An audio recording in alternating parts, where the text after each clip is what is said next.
आंख से उड़ा देगा। इसे मोटा बनाने का दूसरा एक और रास्ता है कि हमें अर्थिंग करंट का जो रेसिस्टेंस जो प्रतिरोध है उसको कम रखना है, क्योंकि करंट धड़ाक से चला है प्रतिरोध कम होने की वजह से।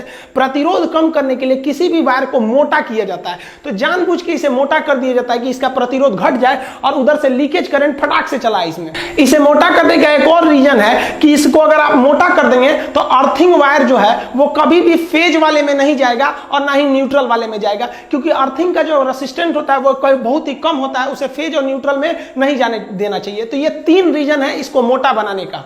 देखिए, अर्थिंग जो होता है वो दो तरह से लगाया जाता है। एक सरकार की अर्थिंग होती है जो सरकारी लाइन से आती है, वो हर जगह अवेलेबल नहीं है, और कुछ ऐसी अर्थिंग होती है जो व्यक्ति खुद से लगा लेता है। जैसे आप इस एग्जांपल में देखिए कि ये पावर सब स्टेशन है, इसमें आपको तीन ठो लाइन दिख रही होगी रेड कलर की जो आपकी फेज लाइन है, एक ग्रीन कलर की जा रही है जो अर्थिंग है, एक काले रंग की जा रही है जो न्यूट्रल है। अब ये वाले घर वाले भाई साहब क्या किए हैं, आप ध्यान दीजिए कि वाले इस वाले से क्या ले लिए हैं, फेज ले लिए हैं, एक न्यूट्रल ले लिए हैं, एक अर्थिंग ले लिए हैं। इनको फेज भी मिल गया, जाने का रास्ता न्यूट्रल भी मिल गया, इनमें घर में किसी को करंट भी मारेगा तो ये अर्थिंग में चला जाएगा, ये घर सुरक्षित है। लेकिन ये वाले भाई साहब को देखिए, ये अर्थिंग लाइन से अर्थिंग लिए ही नहीं है, लाल वाले से फेज ले लिए हैं, काले वाले से न्यूट्रल ले लिए हैं, लेकिन ये भी बंदा होशियार है, ये अपना पर्सनल अर्थिंग लगा के रखा है। देखिए यहाँ पे इसने क्या लिया है, पर्सनल अर्थिंग, तो ये भी बच जाएगा। ये सरकार का फायदा उठा रहा है, ये अपने दिमाग का फायदा उठा रहा है। बकलोलवा को देखिए, सब स्टेशन से आया लाइन 3 फेज जा रहा है, एक ठो फेज ले लिया अपने घर में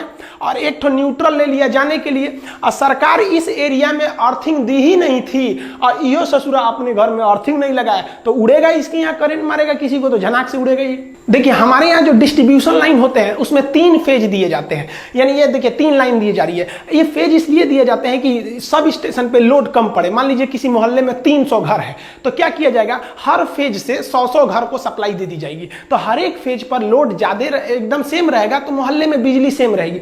लेकिन क्या किया जाता है ना, कभी कभी लोग किसी घर में ज्यादा लोड है, किसी घर में कम लोड है, किसी मोहल्ला में पता चला 2 फैक्ट्री लग गई तो उसके वाले पर लोड ज्यादा हो जाएगा, तो उधर जो वोल्टेज होगा टिमी टिमी रहेगा, तो लोग उस फेज से हटा के दूसरे फेज में लगा देते हैं। तो ये ना हो इसलिए हम लोग ज्यादातर फेज को डिस्ट्रीब्यूट कर देते हैं। लेकिन हमारे यहाँ बिहार व यूपी वगैरह में क्या होता है ना, चोरी लोग कर लेते हैं। अक्सर हर जगह लोग थोड़ा बहुत चोरी कर लेते हैं। क्या करते हैं, वो टोक फंसा लेते हैं। देखिएगा ना, कोई बोतल वोतल रहेगा तेल उल का तो उसको आधा काट के उसमें तार में फंसा के इस तरह से टोकन फंसा लेंगे लोग, और उसमें इसमें डाल देंगे फेज में और एक तो न्यूट्रल में ले लीजिए। फेज ले लेगा, घर से ही न्यूट्रल अर्थिंग बना सकता है वहां पर, और उससे क्या होता है, तब ये सब स्टेशन पर लोड ज्यादा हो जाता है। पता चला इसने 100 घर को डिस्ट्रीब्यूट किया था और किसी एक फेज में 50 तो घर वाले टोक फंसा के चोरी करने लगे हैं लोग। अब भाई चोरी करेंगे तो उस पर एक्स्ट्रा लोड आ जाएगा, तो इस एक्स्ट्रा लोड से लिए कई बार छापा पड़ता है, तो ये लोग क्या करते हैं, उतार लेते हैं, कहते हैं हमारे यहाँ तो लाइटें नहीं है। देखिए, जो हाई टेंशन लाइन होती है, जो जहां से ट्रांसमिशन होके आ रही होती है,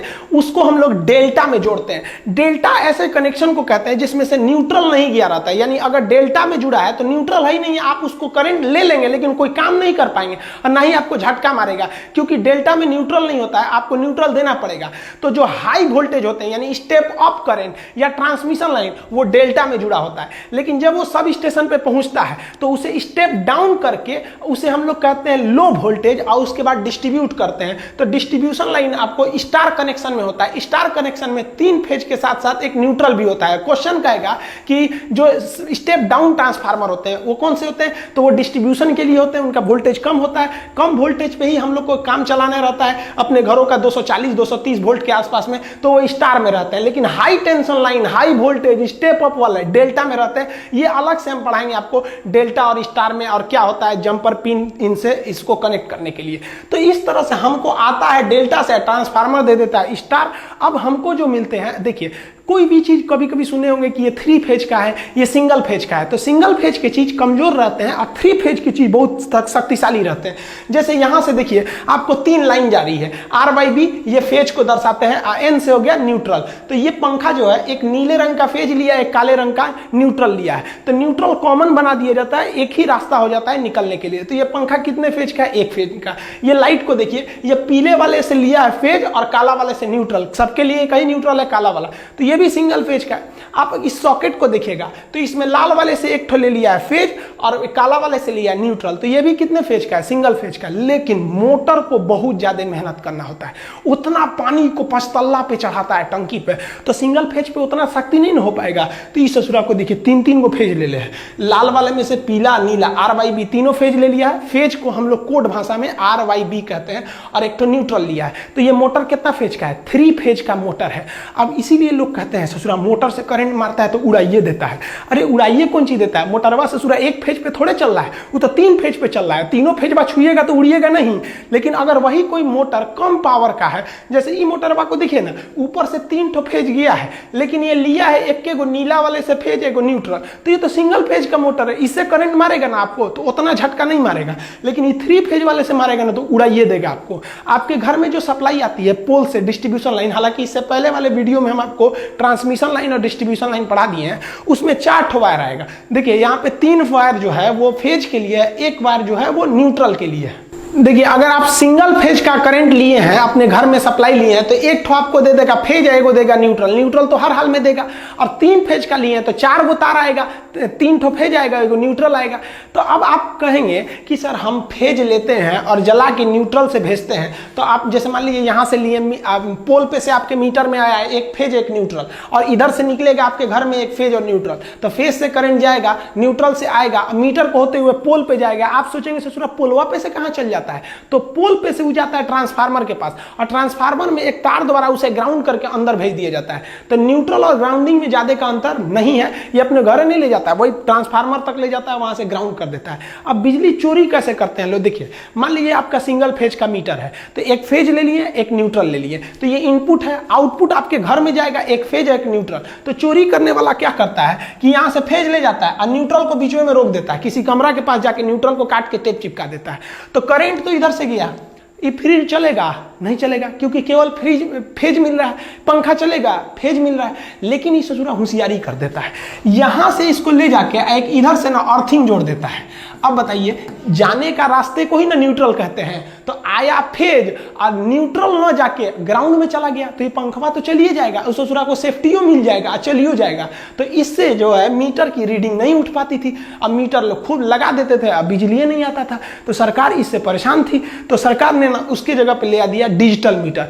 अब अगर आप डिजिटल मीटर लगा देंगे और सोचेंगे कि इस तरह से बीच में न्यूट्रल को काट के बाईपास कर दे हम, किसके थ्रू, अर्थ के थ्रू, तो इस ससुरा जो है ना, इस पे जब रीडिंग लेने आएगा तो इस पे बटन होता है, कोंचता है, जो देखता है कितना वोल्टेज उठा रहे हैं, कितना एम्पियर उठा रहे हैं, कितना बिल आया है, तो उसमें वो बता देगा कि ससुरा न्यूट्रलवा काट दिया है, क्योंकि करंट जा रहा है, आ नहीं रहा है, फाइन मारिए इस पे, तो उल्टा और फंस जाइएगा। तो ये वाला जमाना ये उस मोटर पे रहता था जिसमें वो पट्टी घूमती थी, लेकिन ये डिजिटल में ये काम नहीं आएगा। तो अभी के समय बिजली बिल को कम करने के लिए हावेल्स या बड़ी बड़ी कंपनियों का पावर सेविंग यूनिट आता है। आप एक मशीन टाइप का होता है, इसे लगा दीजिएगा तो ये बिजली को कम कर देता है। ये कैसे कम करता है, तो एक्चुअली ये पावर फैक्टर को 0.8 से ऊपर बढ़ा देता है, यानी लगभग 1 के करीब ले जाता है पावर फैक्टर को, जिससे बिजली बच जाती है। अब ये पावर फैक्टर समझिए, देखिए पावर फैक्टर जो होता है सबसे बेस्ट पावर फैक्टर 1 को माना जाता है, 1। लेकिन पावर फैक्टर आपके घर में 1 नहीं रह पाता है, 1 से कम रहता है।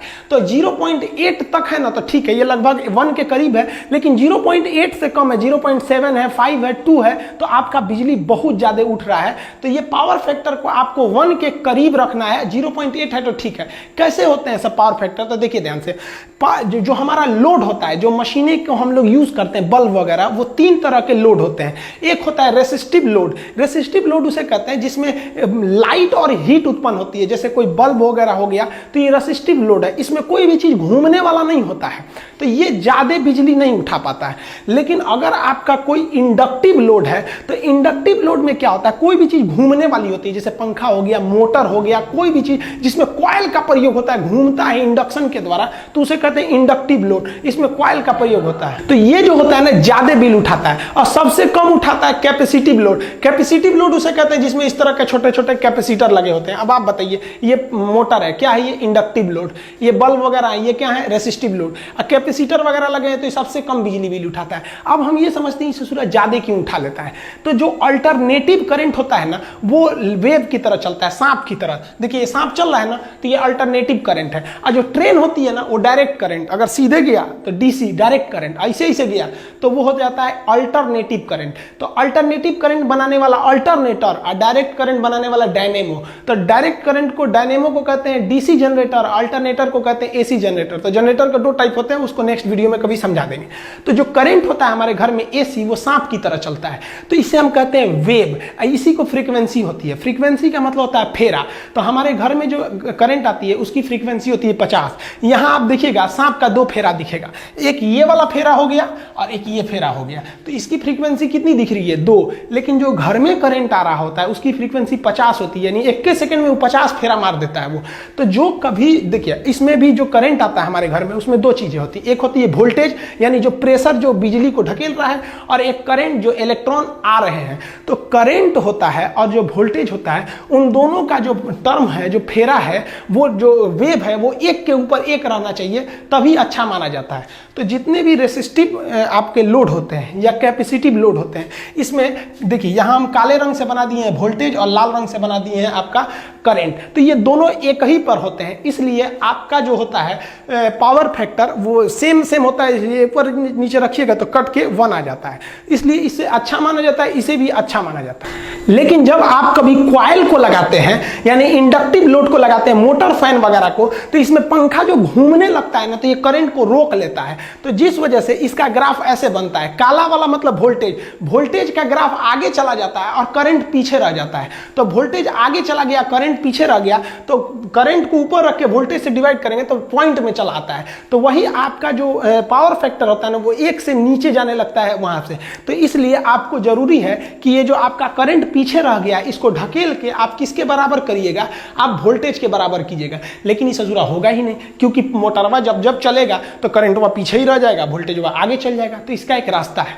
जैसे मान लीजिए किसी 2 आदमी को एक जगह पे पहुंचना है 10 किलोमीटर की दूरी पर, एगो तेज दौड़ने वाला, एगो धीमा दौड़ने वाला है। तो एक काम कीजिए ना, अगर साथे पहुंचाना है तो धीमे दौड़ने वाले को पहले ही दौड़ा दीजिए, दौड़ जोरे, और उसके आधा घंटा बाद दूसरा को छोड़िए। तो यही काम करता है ये हावेल्स का जो मशीन है, कई कंपनियों के आते हैं, एंकर वगैरह के पावर सेविंग मशीन। ये क्या करता है, जैसे इसको लगा देंगे ना, जैसे मोटर ऑन करेंगे तो वो करंट को ढकेल के बहुत आगे भेज देता है, कहता है भाग जाओ तुम भाग जाओ, और उसके बाद पीछे से वोल्टेज को छोड़ता है। तो करंट का स्पीड धीमा था, वो धीरे धीरे जा रहा था, वोल्टेज पकड़ के उसको एक ही वेव बना देता है, जिस वजह से हमारा पावर फैक्टर लगभग 1 के करीब आ जाता है और हमें बिजली की बहुत ही ज्यादा बचत हो जाती है। आई होप आप समझ गए होंगे। अब नेक्स्ट वीडियो में हम समझा देंगे आपको एसी करंट और डीसी करंट में क्या अंतर होते हैं, मोटर में किस तरह से बनाए जाते हैं, शंट मोटर क्या होता है, सिंक्रोनस मोटर क्या होता है, ट्रैक्शन मोटर क्या होते हैं, सब कम्यूटेटर कहाँ होता है, अल्टरनेटर और डायनेमो में किस तरह का अंतर होता है, और जनरेटर किस तरह से काम करता है। मिलेंगे नेक्स्ट वीडियो में, तब तक के लिए जय।